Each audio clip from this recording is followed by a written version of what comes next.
Hello everyone, welcome back to our channel How to Tutorials. In today's video, we are going to see how you can log into your Aramex account. Well, it is a quite simple process, so let's dive right into it. So the first thing that you have to do is open your Aramex application on your phone.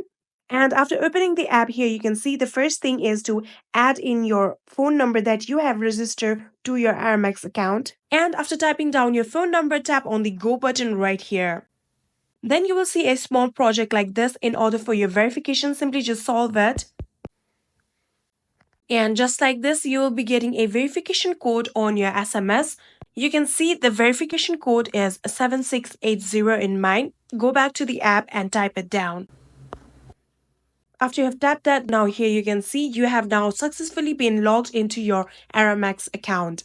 You can go to my account and check it out. Your phone number and email address will be there. And just like this, you have been logged into your Aramex account. And that is it. I hope this video was helpful to you guys. If it was, please do not forget to hit that subscribe button and like our video. Thank you so much for watching. See you in the next.